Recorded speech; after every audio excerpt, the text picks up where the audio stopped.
Halo sedulur kabeh, piye kabare? Moga sehat terus yo. Kali ini aku akan membahas sebuah film berjudul Sheriff in Town. Menceritakan perjalanan detektif tua yang sangat disegani dalam memburu gembong narkoba paling sulit dicari karena kemampuannya dalam menyamar. Skuilah, langsung aja kita masuk ke filmnya.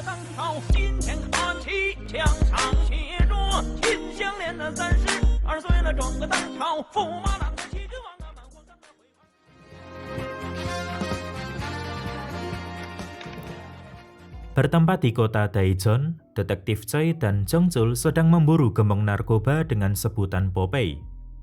Cukup lama mereka mengintai sebuah tempat yang diduga adalah markas pengedar. Sampai muncullah anak buah Popeye yaitu Il-sik. Awalnya Jong-chul sempat menahan Choi untuk menunggu bantuan sesuai perintah. Namun Choi ngotot menggerbeknya. Di dalam, mereka harus berhadapan dengan seorang bersenjata.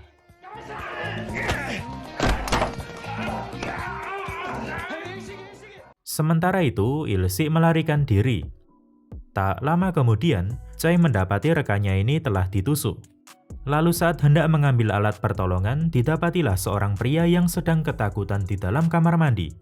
Pria ini bernama Jong-jin. Saat ditanyai kenapa berada di TKP, ia pun menjawab, 아무것도 모릅니다. 가방만 전달하면 된다 해갖고 해. sambil memakan sup daging, ia memohon untuk dibebaskan karena ada 3 orang anaknya yang harus dinafkahi. Jelas, hal itu tidak bisa dikabulkan. Namun, Choi memberi sebuah nasihat. 니마 그 괜한 헛소리하다 밑보이면 네 형량만 더 때려 맞는다. 아까 그 내가 시킨 대로만 진술하면은 그래도 2년 안에 나올 수 있을 기다.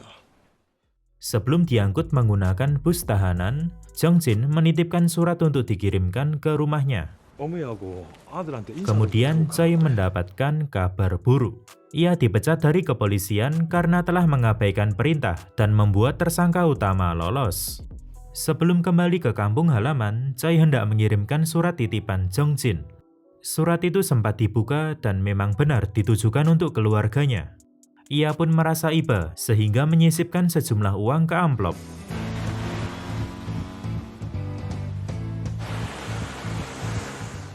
Singkatnya, Choi sudah pindah dan menetap di daerah bernama Gijang selama 5 tahun. Di sini, keluarganya mendirikan sebuah restoran untuk mendapatkan cuan.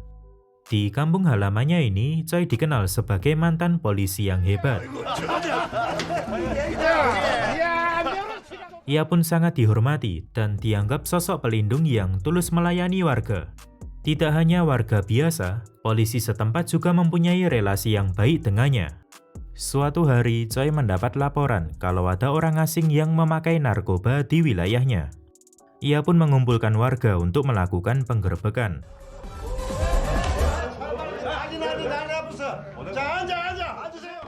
Dengan bukti seplastik narkoba, dipanggillah polisi untuk meringkus orang asing ini.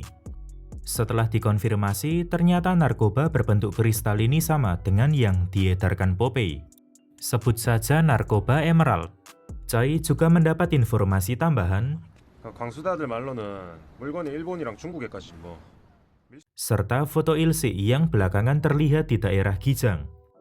Kalau kalian lupa, Il-sik adalah anak buah Popeye di awal film tadi. Esoknya masalah kembali muncul, di mana pengusaha kaya raya akan memajukan ekonomi di Gijang dengan cara mendirikan mall bernama Beachtown.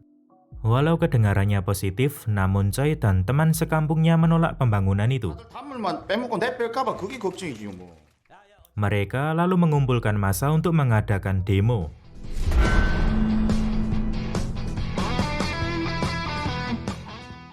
Namun ternyata pengusaha itu adalah Jong-jin atau pria yang pernah ditangkap Choi. 죄송합니다. 혹시 실례지만 최 형사님 맞으시지? Di sini Jong-jin mengucapkan terima kasih karena saat kondisinya terpuruk, Choi hadir sebagai polisi yang mengayominya. Bahkan ia sampai berlutut. Akhirnya demo dibatalkan dan malah berubah menjadi acara reuni. Malamnya mereka makan di restoran mahal. Jong-jin mengatakan kalau hanya dipenjara 2 tahun karena mengikuti nasihat Choi. Setelah dibebaskan, ia membuat fermentasi kedelai, lalu lolos uji coba dan laku keras di pasaran. Dari usahanya itulah ia bisa mendirikan perusahaan bernama Samho Food. Setelah ngobrol panjang lebar, tiba-tiba Jong-jin hendak menemui seorang klien. Padahal hari sudah larut malam. 이 시간에 그 일본 쪽 아들이라 그 사정이 좀 급한 모양입니다. Mendengar penjelasan itu, Choi teringat sesuatu. 광수대 아들 말로는 필로폰이 일본이랑 중국에까지. Ia pun merasa ada yang janggal. Menurutnya kejadian 5 tahun lalu di mana Jong-jin ditemukan di markas pengedar narkoba, pasti ada apa-apanya. Selain itu ada 2 alasan lain. Pertama, mustahil dalam 3 tahun bisa kaya raya hanya dengan menjual kedelai fermentasi. Kedua, narkoba jenis emerald kembali beredar bersamaan dengan datangnya Jong-jin di Gijang. Choi lalu melaporkan hal ini ke salah satu teman polisinya yang bernama Kang. Namun Kang tidak percaya begitu saja dan mengatakan, 그럼 네가 증거를 가져오든가 바늘자국이든 뭘 가져야 수사를 하든지 말든지 할 거야. kebetulan Jong-jin baru selesai meeting dengan kepala polisi di sana.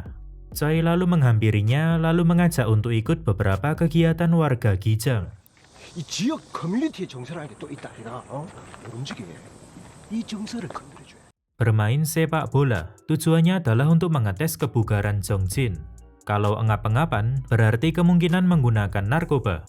Tetapi nyatanya Jong-jin malah tampil gemilang di pertandingan itu.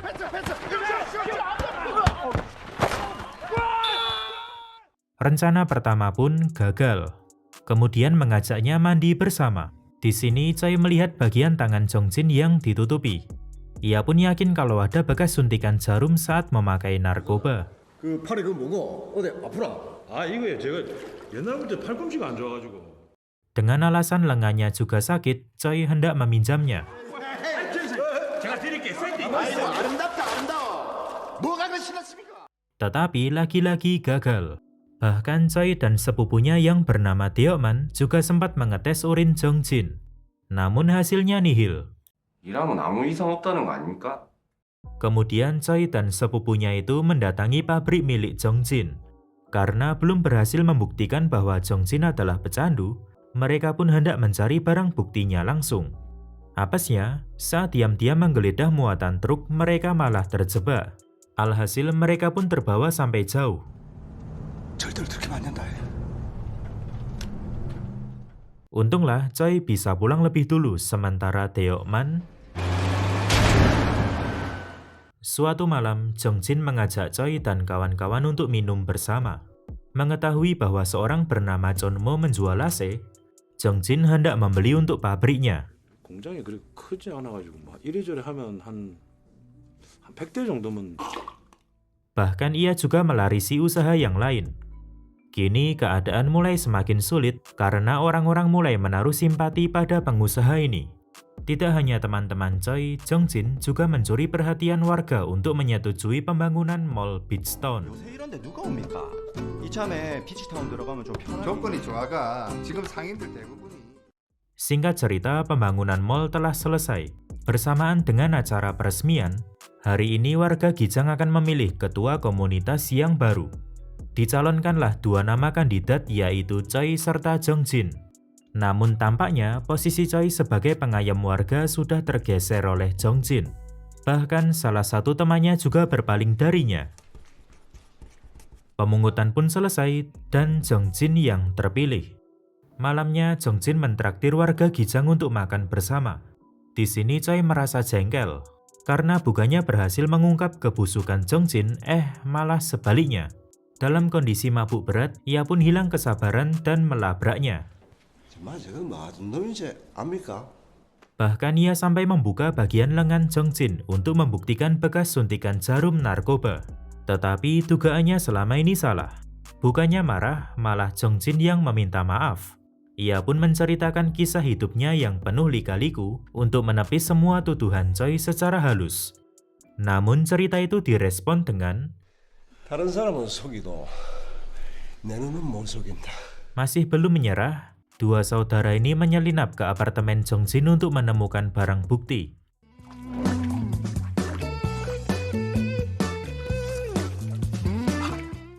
Di sini mereka mengambil beberapa sampel yang diduga adalah narkoba, lalu dipanaskan. 순도 높은 뽕은 이렇게 가열을 하면은 알게이가 된다고. Namun malah terjadi kebakaran dan sesaat kemudian pemiliknya datang. Lagi-lagi Jong Jin tidak marah. Choi menjelaskan kalau ia melakukan ini semua karena sangat ingin menangkap Il-si. Sampai-sampai ia kehilangan akal sehatnya. 누구야? 일식이에. 그와 신일식이라고 네 잡히던 날. Kemudian Jong Jin bertanya lagi, apakah Il-si adalah orang yang memiliki tato di lehernya? Choi menjawab, iya, benar. 그 마든만은 내 손으로 직접 잡아야 된다는 생각에. Awalnya Choi sudah mulai pasrah.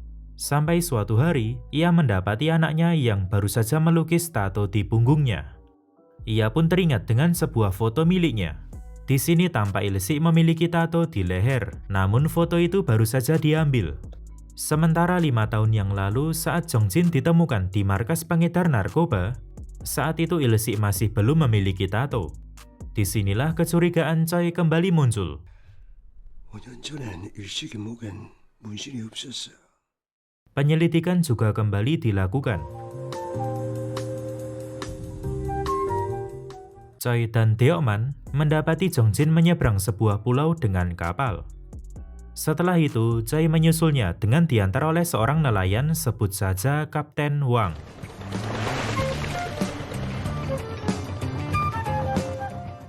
Malam pun tiba. Tampak jelas beberapa orang di sana sedang mengolah narkoba.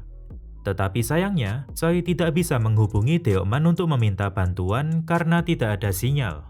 Bahkan paginya Deokman juga tertidur sehingga tidak bisa menggerebek Jong Jin yang baru kembali. Perjuangan kali ini pun sia-sia. Masih belum menyerah, Choi menelpon polisi kenalannya dan mengatakan kalau sudah mempunyai bukti. Dengan dibantu oleh Badan Narkotika, dilakukanlah penggeledahan.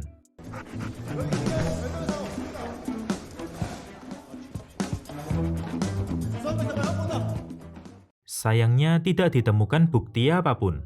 Alhasil Choi kembali emosi sampai memukuli Jong Jin. Lagi-lagi Jong Jin bersikap sok mulia dengan tidak memperpanjang kasus ini. 야, 구 사장님 아니었으면 당신 벌시로 콩밥 처먹었어.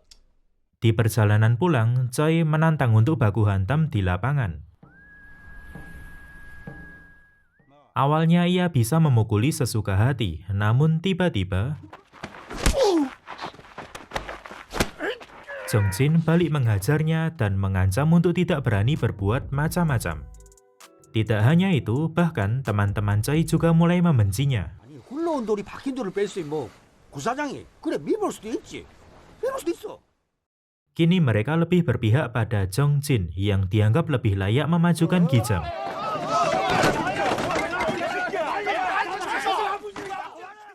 Alhasil Choi serta keluarganya memutuskan untuk pindah. Mereka berpikir sudah tidak ada harapan lagi di sana. Dalam perjalanan masuklah sebuah panggilan dari kepolisian. 다른 게 아니고 오늘 새벽에 신의식이 검거됐습니다. 참고인 조사 때문에 내일 서해 한번 들려주셔야겠는데요. Setelah tertangkap, akhirnya Il-si mau buka mulut dan disinilah kebenaran terungkap. Pertama, identitas Popeye sebagai bos pengedar sangat dirahasiakan. Bahkan Il-si sendiri juga tidak tahu wajah bosnya itu. Kedua, setelah pengejaran 5 tahun yang lalu, Il-si menerima surat dari Popeye untuk mengirim narkoba ke Cina. Ketiga, Il-si bisa tertangkap polisi karena salah satu temannya ketahuan saat mengedarkan narkoba yang diselundupkan di dalam AC. Dan informasi terakhir adalah 원재료 밀수부터 해가지고 마약 제조 유통까지 한 방에 쫙 해결할 수 있는 무슨 마약타운을 만들었다는 얘기. disinilah Choi menyadari sesuatu, bahwa surat titipan Jong Jin saat itu bukanlah untuk keluarganya, melainkan untuk Il-si.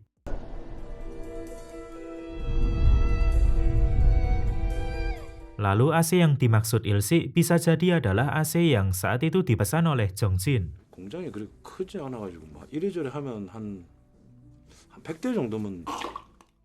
Bisa diambil kesimpulan kalau Jong Jin ini bukanlah pengedar biasa, tetapi ia adalah Popeye. Dan kemungkinan besar, ia hendak mengedarkan narkoba dengan memanfaatkan warga Kijang. Kemungkinan itu semakin didukung dengan info dari Deokman. 상가 번영회에서 야유회 간답니다. 구사장 그 새끼가 리조트도 하나 빌려놨다던데. Sontak Choi langsung meresponnya. 이대로 놔두면 기장 사람들 마약 사범 되는 거 한순간이다. 순진한 할매 할배들 뽕지 되는 기고. Di sisi lain, beberapa teman Choi ditugaskan memindahkan muatan ke kapal kecil. Namun tanpa sengaja mereka menjatuhkannya dan tampak seplastik narkoba. Adegan berlanjut di keesokan harinya, di mana warga Gijang bersiap pergi liburan. Mereka tampak bahagia tanpa menyadari masalah yang akan dihadapi. Namun saat bus sempat transit dan kembali berjalan, warga Gijang merasa ada yang aneh. Ternyata bus itu diambil alih oleh Deokman untuk menuju suatu tempat.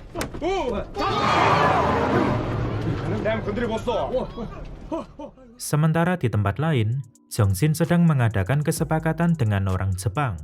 Jadi narkoba di kapal kecil semalam akan dipindahkan ke kapal besar yang nantinya dinaiki warga Gijang, yaitu untuk diedarkan di Jepang. Lalu bagaimana dengan beberapa teman Choi semalam? Tentu mereka disandra agar tidak membocorkan hal ini. Tak lama kemudian, bus yang dikendarai Deokman tiba di sana. Sementara dari arah laut, Choi datang dengan kapal boat. Ia bekerja sama dengan Kapten Wang untuk menutup akses kapal bermuatan narkoba. Para warga mulai mengetahui kebusukan Jong-jin. Mereka pun siap menaklukkan para penjahat ini dan membebaskan beberapa warga lainnya.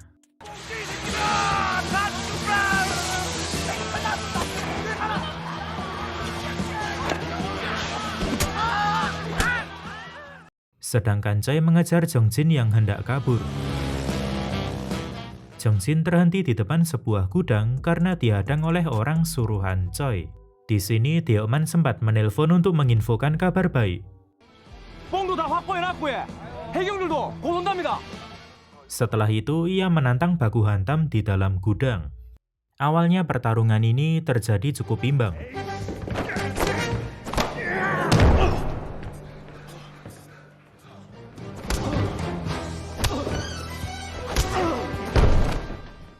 Sampai akhirnya Jong-jin bisa dibanting dan dicekik sampai tak berdaya. Namun saat Choi lengah, penjahat ini menusuknya dengan besi. Untunglah Choi masih punya tenaga untuk menumbangkannya.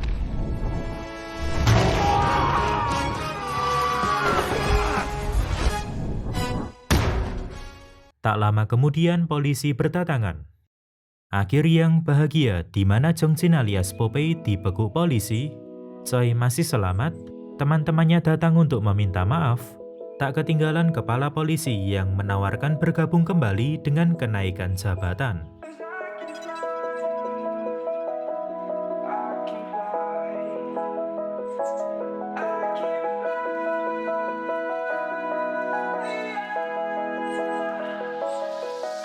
I'm crawling around, searching for higher ground. Can't see in front of me, my enemies. I've tried every possibility, ability to know if I can bleed.